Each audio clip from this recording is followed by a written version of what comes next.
Hello friends, कैसे हैं आप सब। मेरे चैनल में आपका फिर से बहुत बहुत स्वागत है। हमेशा की तरह आज फिर मैं आपके लिए कुछ छोटी सी टिप्स लेकर आ गई हूँ। आई होप आपके लिए यूजफुल रहेंगी। चलिए देर ना करते हुए आज की वीडियो शुरू कर लेते हैं अपनी पहली टिप से।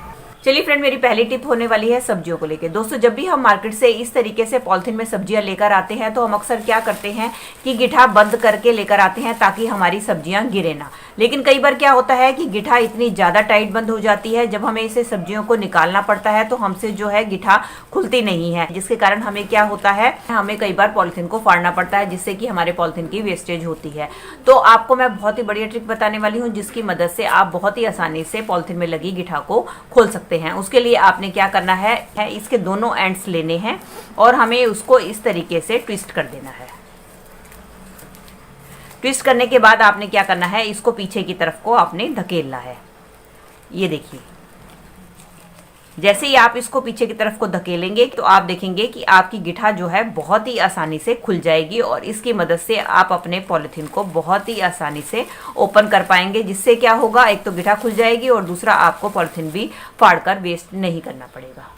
चलिए फ्रेंड, बढ़ते हैं अगली टिप की तरफ। मेरी अगली टिप होने वाली है कुकर को लेकर। दोस्तों, कुकर में हम सब खाना बनाते हैं, लेकिन कई बार क्या होता है कि हमारे कुकर में से खाना नहीं बन पाता है, क्योंकि उसमें से स्टीम निकलनी शुरू हो जाती है। इसके कई कारण हो सकते हैं। उसका मेन कारण तो ये होता है कि जो कुकर के ढक्कन के ऊपर ये जो वाल्व लगा होता है, ये कई बार खराब हो जाता है, जिसके कारण से हमारे कुकर में से स्टीम निकलती है और खाना नहीं पक पाता है। तो अगर इमरजेंसी में आपको खाना बनाना हो और आपका वाल्व खराब हो गया हो तो उसके लिए आप एक जुगाड़ू टिप का इस्तेमाल कर सकते हैं। उसके लिए लेना है आपने इस तरीके से अपने घर पे रखा हुआ गूथा हुआ आटा, और आटा लेने के बाद आपने इसको इस तरीके से फैला देना है और ये जो वाल्व है इसके ऊपर आपने इसको अच्छी तरीके से फिक्स कर देना है।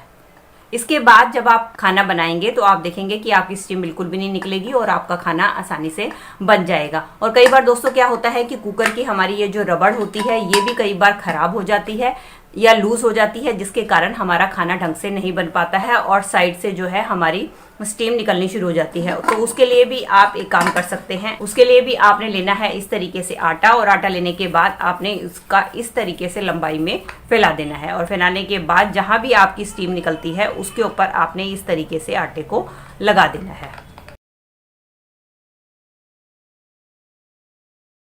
इसके बाद जब ये आप आटा लगा देंगे तो इसके बाद जब आप कुकर में खाना बनाएंगे तो इसमें से जो स्टीम निकलेगी वो आटे के कारण रुक जाएगी, क्योंकि जैसे ही गर्म होता है आटा बहुत ही अच्छी तरीके से इसके ऊपर सेट हो जाता है। इस टिप का इस्तेमाल दोस्तों आप इमरजेंसी में ही करें, रेगुलर में आप इसका इस्तेमाल बिल्कुल ना करें। जब आपको टाइम मिले आप अपना कुकर रिपेयर करा कर ही इसके अंदर खाना बनाएं। दोस्तों, जैसा कि हम देख रहे हैं गर्मी बढ़ रही है और धीरे धीरे मच्छर भी आने शुरू हो गए हैं, तो हम क्या करते हैं, गर्मी में मच्छर भगाने के लिए कॉइल का इस्तेमाल करते हैं। लेकिन कई बार तो हमारे पास कॉइल पूरी होती है, लेकिन कई बार इस तरीके से कॉइल टूट जाती है। तो हमें इस तरीके की टूटी कॉइल को जलाने में काफी दिक्कत आती है। हमें समझ में नहीं आता कि हम इसको किस तरीके से स्टैंड करके रखें ताकि ये हमारी टूटी हुई कॉइल जल जाए। तो उसके लिए बहुत ही बढ़िया जुगाड़ बताने वाली हूँ कि आपने क्या करना है। आपने लेनी है अपने घर पे रखी हुई क्लॉथ क्लिप। बस इस बात का ध्यान रखें कि आपकी क्लॉथ क्लिप प्लास्टिक की नहीं होनी चाहिए, लोहे या स्टील की होनी चाहिए। तो आपने क्या करना है, जो भी आपकी टूटी हुई कॉइल है उसके ऊपर आपने इस तरीके से क्लॉथ क्लिप को लगा देना है और इसके बाद आप इसको स्टैंड करके जलाएंगी तो आप देखेंगे कि आपकी कॉइल बड़ी ही आसानी से जल जाएगी और आपकी ये टूटी हुई कॉइल जो है वो वेस्ट भी नहीं जाएगी। चलिए फ्रेंड, बढ़ते हैं अगली टिप की तरफ। मेरी अगली टिप होने वाली है माचिस को लेके। जब भी नहा धो के हम दिया या धूप बत्ती करते हैं तो हम माचिस का इस्तेमाल करते हैं, लेकिन क्या होता है गलती से हमें पता नहीं चलता कौन सी साइड खोलनी है। तो हम क्या करते हैं, इसकी मसाले वाली साइड खोल लेते हैं और मसाले वाली साइड से ही तीली उठाकर जलाने लगते हैं, जिसके कारण हमारी तीली के जो मसाला होता है उसमें मॉइस्चर आ जाता है और हमारी माचिस बिल्कुल भी नहीं जलती है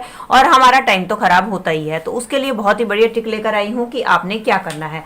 उसके लिए ले आप अपने घर पे रखी हुई बिंदी, और आपने क्या करना है, आप बिंदी लेनी है और बिंदी को आपने जो भी आपका मसाले वाला साइड है उधर की तरफ आपने बिंदी को लगा देना है। ऐसा करने से क्या होगा कि आपको पहचान रहेगी कि आपने इधर की साइड से माचिस को नहीं खोलना है, आपने माचिस को इधर की साइड से खोलना है। ऐसा करने से एक तो आपका टाइम बचेगा, आपको पता चल जाएगा कि आपको बैक साइड से खोलना है, और दूसरा जो है आपके गीले हाथ इसके मसाले वाली साइड पे भी नहीं लगेंगे, जिसके कारण आपकी माचिस कभी भी खराब नहीं हो। चलिए फ्रेंड, बढ़ते हैं अगली टिप की तरफ। मेरी अगली टिप होने वाली है इस तरीके के फूड कंटेनर को लेकर। जब भी हम मार्केट से फूड ऑर्डर करते हैं तो इस तरीके का कंटेनर हमारे पास आता है। वैसे तो हम इसको कई तरीके से यूज कर सकते हैं, लेकिन आज मैं आपको इसका बहुत ही यूनिक यूज बताने वाली हूँ। उसके लिए आपने क्या करना है, उसके लिए हमें इस तरीके से ढक्कन वाला फूड कंटेनर लेना है।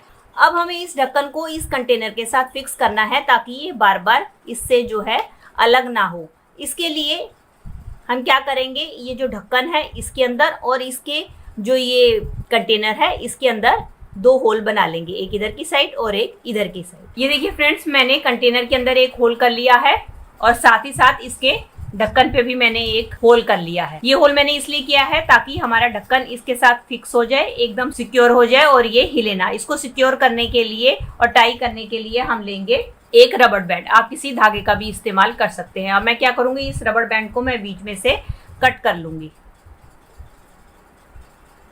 और अब हमें क्या करना है, रबड़ बैंड को हमें इस वाले कंटेनर के होल में डाल देना है।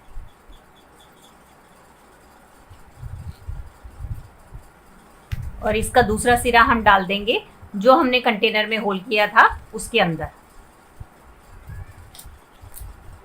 ये देखिए मैंने ये इसके अंदर डाल दिया है। अब हम इसको अच्छी तरीके से गीठा मारकर टाइट कर देंगे ताकि ये ढक्कन इसके साथ फिक्स हो जाए और ये बिल्कुल भी निकले ना। ये देखिए हमारा ढक्कन इसके साथ इस तरीके से फिक्स हो गया है। अब हमें क्या करना है, अब हमें लेनी है एक चूड़ी। आप चूड़ी कोई भी ले सकते हैं, लेकिन आपकी चूड़ी मेटल की होनी चाहिए, कांच की नहीं होनी चाहिए, क्योंकि कांच की चूड़ी के टूटने का डर बना रहता है जिसके कारण हमारे हाथों में भी हार्म हो सकता है।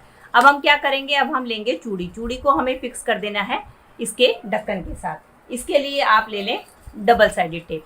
अब डबल साइडेड टेप जो है हम इसके साथ इस तरीके से लगा देंगे। अब देखिए दोस्तों, ये हमारा एक छोटा सा मिनी डस्टबिन बनकर तैयार हो गया, जिसको कि हम बाजार से महंगे दामों में खरीद कर लेकर आते हैं। जब भी आपको इसको ओपन करना होगा तो आप क्या करेंगे, इस तरीके से चूड़ी को प्रेस करेंगे। ये देखिए इस तरीके से आपका डस्टबिन खुल जाएगा। आपने जो भी कचरा डालना है आप इसके अंदर कचरा डाल सकते हैं और डालने के बाद आप इसको छोड़ेंगे तो ये आपका फिर से बंद हो जाएगा। तो आपको बार बार हाथ गंदा नहीं करना पड़ेगा, क्योंकि कई बार हम कुछ मिर्ची वगैरह ऐसा सामान काटते हैं जो कि हमारे हाथों के ऊपर इचिंग कर सकता है या हमारे हाथ गंदे हो सकते हैं खाना बनाते टाइम। तो आप क्या कर सकते हैं, सब्जी काटने के बाद आप सिर्फ इसको पीछे से इस तरीके से पुश करें, आपका जो है डस्टबिन खुल जाएगा। उसके बाद आप इसके अंदर कचरा डालें। चाहे तो आप इसके अंदर पॉलीथीन लगा सकते हैं और चाहे तो आप पॉलीथीन ना लगाना चाहें तो इसी तरीके से आप इसमें कचरा डाल सकते हैं। और जब आपका काम खत्म हो तो आप इस तरीके से इसको बंद करके रख दें और आपका ये डस्टबिन बंद हो जाए। तो दोस्तों ये थी मेरी आज की वीडियो। आई होप आपके लिए यूजफुल रही होगी। अगर दोस्तों इनमें से कोई भी टिप आपके लिए हेल्पफुल रही है तो इसे लाइक, शेयर एंड कमेंट कीजिएगा। और मेरे साथ इसी तरीके से जुड़े रहना चाहते हैं तो बेल आइकन के साथ मेरे चैनल को भी सब्सक्राइब कर लीजिएगा। मिलती हूँ नई वीडियो के साथ। Till then take care and bye bye.